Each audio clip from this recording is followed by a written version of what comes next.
Today, we are diving into the world of venture capital, capital markets, and the crucial aspect of technology adoption in various sectors. And with regards to artificial intelligence, I think that a lot of venture capital due diligence, a lot of deal sourcing, a lot of just business operations is being handled by AI. Now, looking back at your experience in building and leading companies, what are some of the key insights you've gained about navigating the complexities of venture capital and the capital markets? Innovation and early adopters, which Yeah. is if you want to play in that market, you're inevitably going to get crickets. Most people play in the early adopter, or the late adopter category, which I think is ideal. I think you don't want to be playing in the laggard. Hello there, entrepreneurs and business leaders. Are you navigating the world of venture capital and considering new technology adoption? Remember, understanding market trends and the adoption process are key to making informed decisions.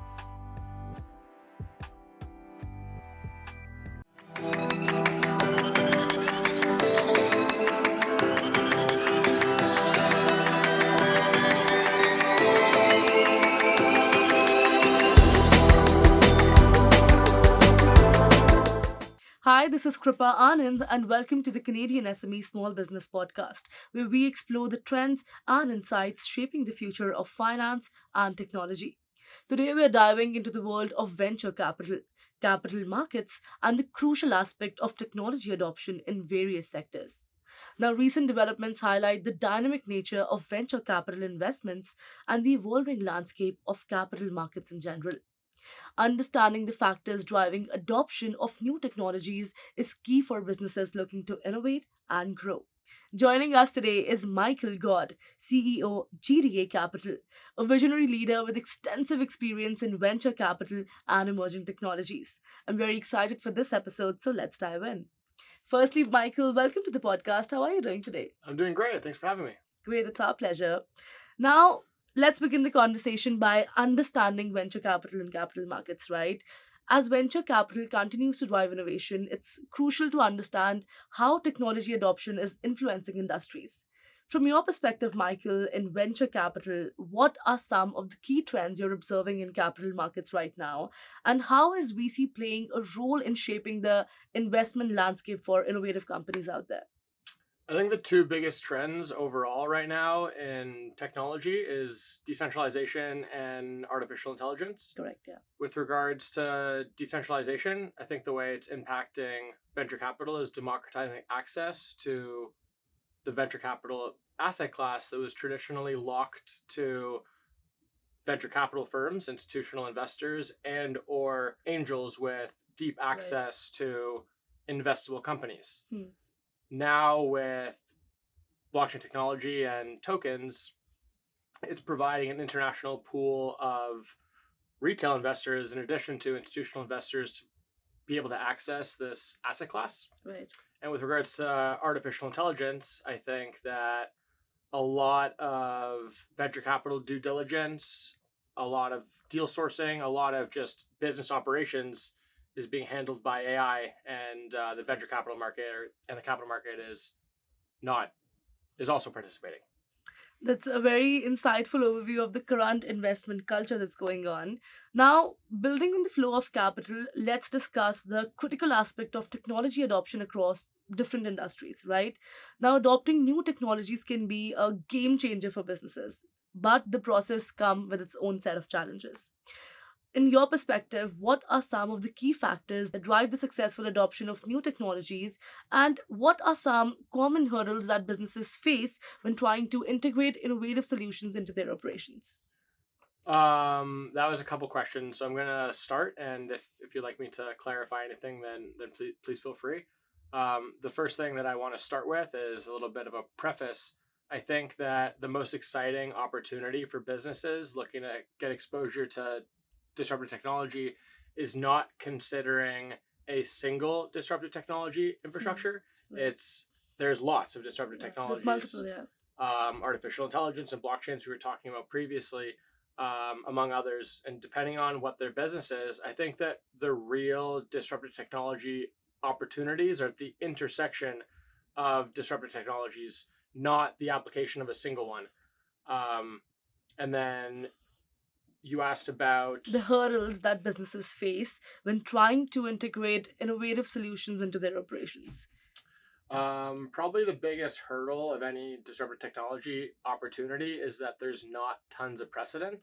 Hmm. Oftentimes, the software is not even usable for enterprise scale, and it might not be fully documented. There might be breaking changes.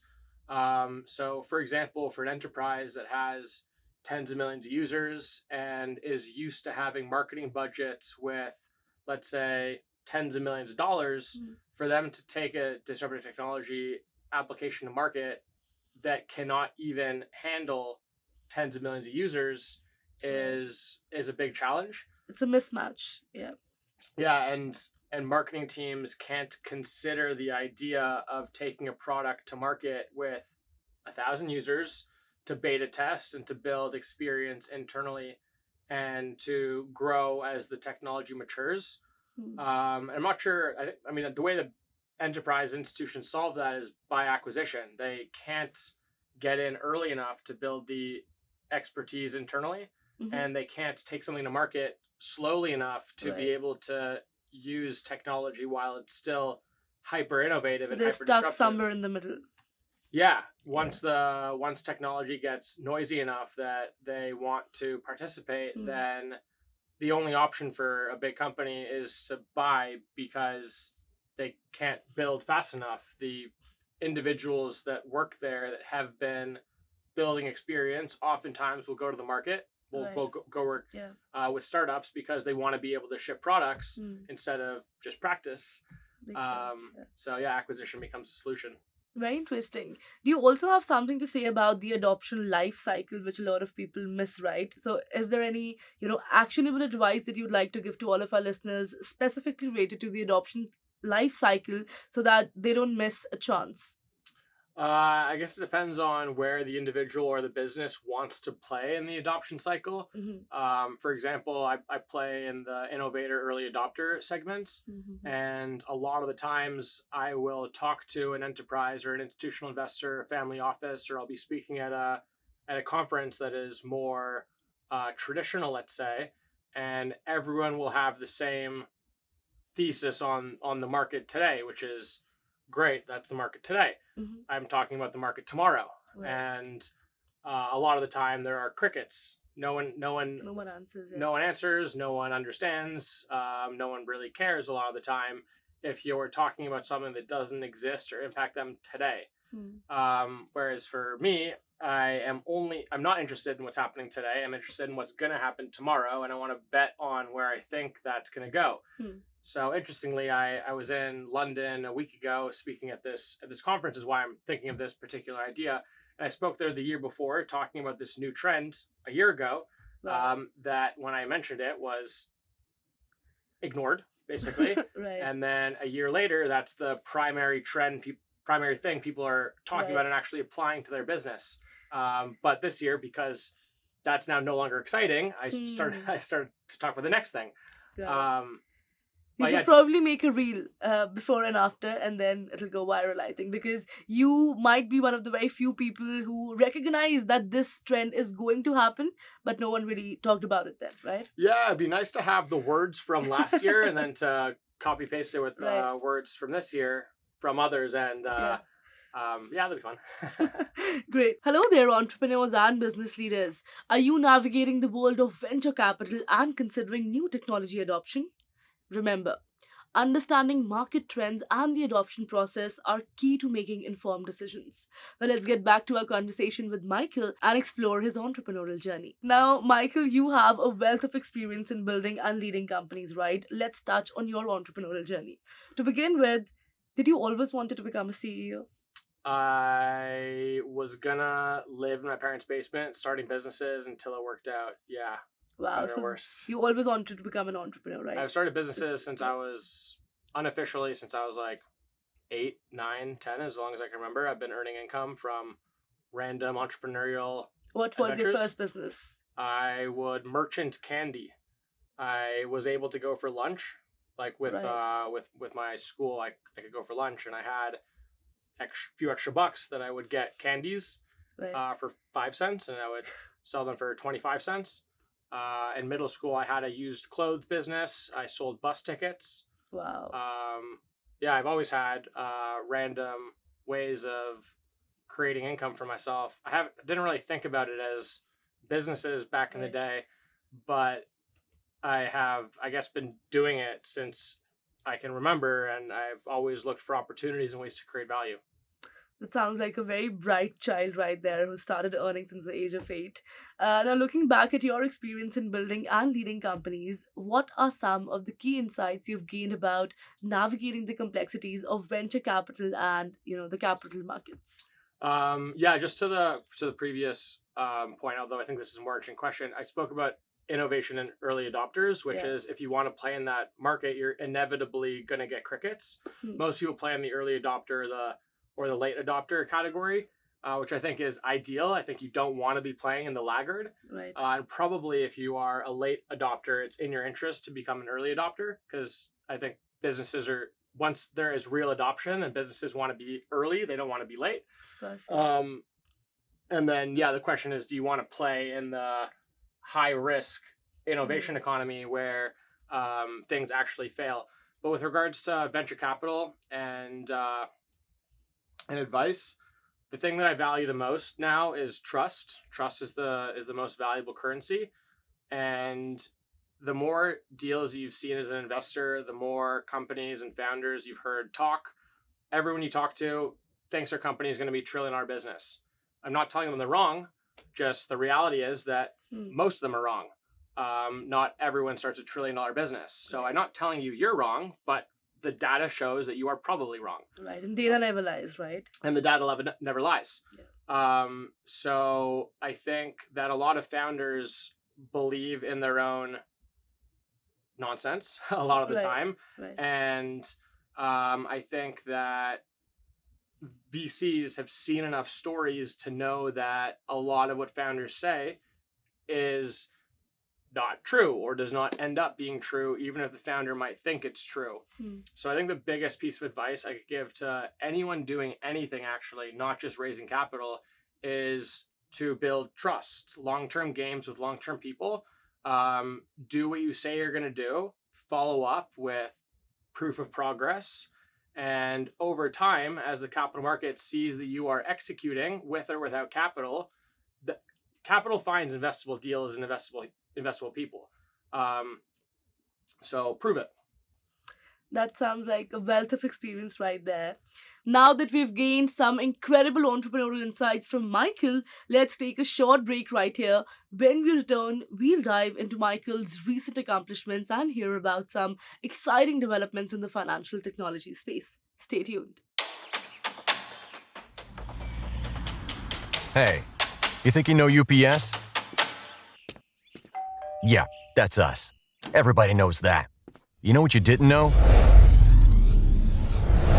This. Okay, try to keep up.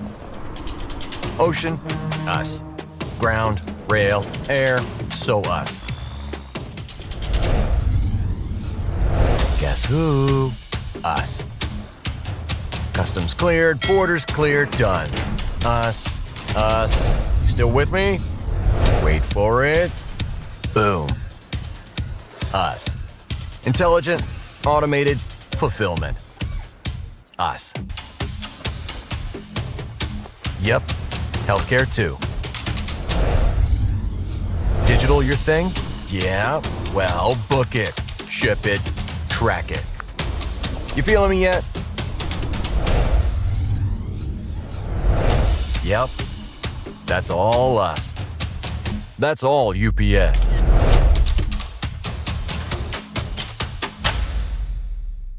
Thank you for staying with us. We're back with Michael to explore his recent accomplishments, including the groundbreaking global infrastructure deal with Flashy Finance. Let's dive right in. Michael, do you have a personal or, a business anecdote on top of your mind regarding to your career that might, inspire or might be fun to hear? Go ahead. Personal anecdote. Should I do from what time frame? Say in the last 10 years. That's a pretty big time frame. Last 10 years.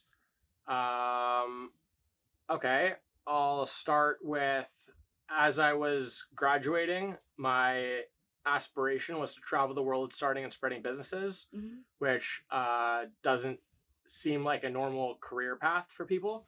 I identified Bitcoins as the solution for that and went all in. I put all the access to capital that I had at the time, including my OSAP, which my family was not thrilled with. I proceeded to start the McGill Cryptocurrency Club and the McGill Students FinTech Society and gift out Bitcoins on campus to students that didn't care. If students had held those gifts, it would be very valuable now. Exactly. Which was good to be an early node. But the funny part is that I ended up tragically losing all of those Bitcoins that I purchased. I was about to ask this. So, yeah. Wow. So I think the end result of this story matters more than the story. How did you feel when you ended up losing all those things?